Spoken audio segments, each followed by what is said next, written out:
Shri Sai Satcharitra, Chapter 1, Obeisances, the story of grinding wheat and its philosophical significance.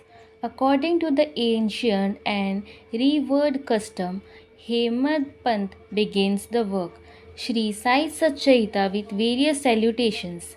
First, he makes obeisance to the god Ganesh to remove all obstacles and make the work a success, and says that Shri Sai is God Ganesh himself.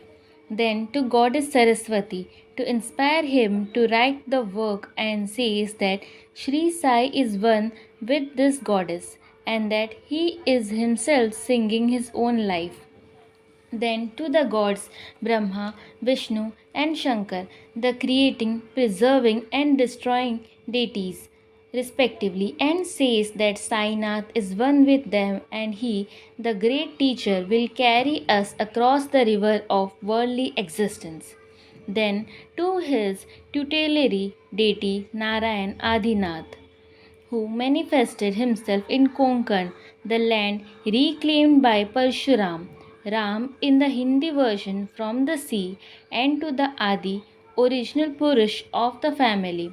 Then to Bharadvaj Muni, who into whose gotra he was born, and also to various rishis Yagyamvalkya, Bhrigu, Parashar, Narad, Vedavyas, Shanak, Sanandan, Sanat Kumar, Shuka, Shaunak, Vishwamitra, Vashishta, Valmiki, Vamadev, Jaimini, Vaishyampayan, Navayogendra, etc., and also modern saints such as Nivruti, Dhyanandev, Sopan, Muktabai, Janardhan, Eknath, Namadev, Tukaram, Kanha, and Narahari, etc.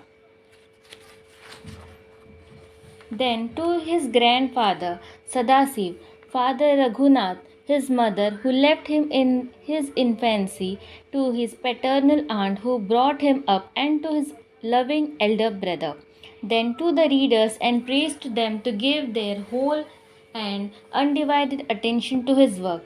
And lastly to his Guru Sri Sainath, an incarnation of Sri Dattatreya, who is his sole refuge, and who will make him realize that Brahma is the reality and the world an illusion, and incidentally to all beings in whom the Lord God dwells. After describing in brief the various modes of devotion according to Parashar, Vyasa, and Shandilya, etc., the author goes on to relate the following story. It was some time after 1910 that I went one fine morning to the masjid in Shirdi to have darshan of Sai Baba. I was wonderstruck to see the following phenomenon. After washing his mouth and face, Sai Baba began to make preparations for grinding wheat. He spread a sack on the floor, and thereon set a handmill. He took some quantity of wheat in a winnowing fan, and then, drawing up the sleeves of his kafni robe and taking hold of the peg of the handmill, started grinding the wheat by putting a few handfuls of wheat in the upper opening of the mill and rotating it. I thought what business Baba had with the grinding of wheat when he possessed nothing and stored nothing, and he lived on alms. Some people who had come there thought likewise, but none had the courage to ask Baba what he was doing. Immediately, this news of Baba grinding wheat spread into the village, and at once men and women ran to the masjid and flocked there to see Baba's act.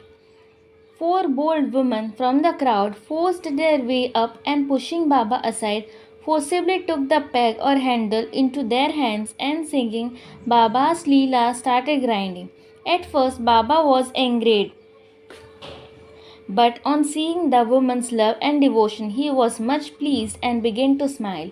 While they were grinding, they began to think that Baba had no house, no property, no children, none to look after, and he lived on alms, and therefore he did not require any wheat flour for making bread or roti. What will he do with this large quantity of flour? Perhaps, as Baba is very kind, he will distribute the flour amongst us. Thinking in this way, and while singing, they finished the grinding, and after putting the handmill aside, they divided the flour into four portions and began to remove them by taking one portion per head. Baba, who was calm and quiet up till now, got wild and started abusing them, saying, "Ladies, have you gone mad? Whose father's property are you looting away? Have I borrowed any wheat from you so that you can safely take the floor? Now do this. Take the floor and throw it on the village borders." On hearing this, the women felt abashed and, whispering amongst themselves, went to the outskirts of the village and spread the floor as directed by Baba. I asked the Shirdi people what was this that Baba did. They replied that as cholera epidemic was spreading in the village, this was Baba's remedy for the same.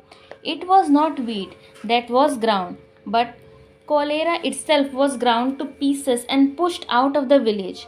From this time onward, the cholera epidemic subsided and the people of the village were happy.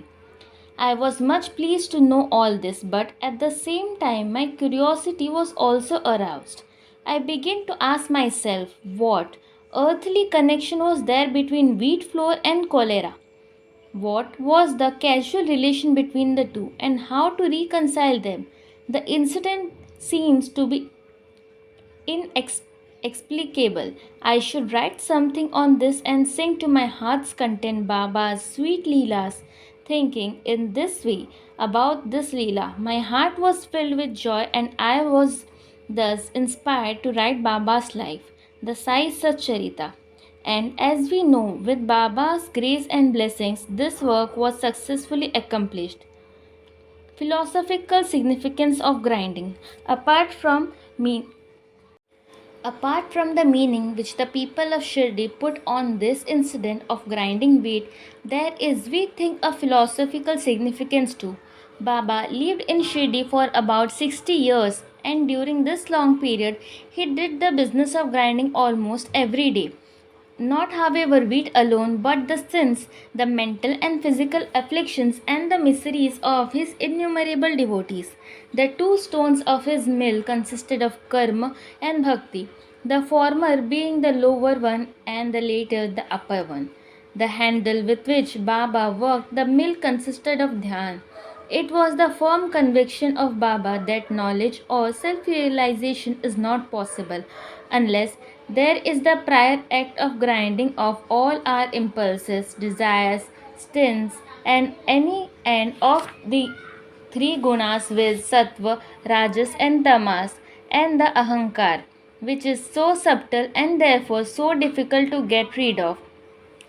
This reminds us of a similar story of Kabir, who, seeing a woman grinding corn, said to his guru, "Nipat Niranjan, I am weeping because I feel the agony of being crushed under this wheel of worldly existence like the corn in the handmill."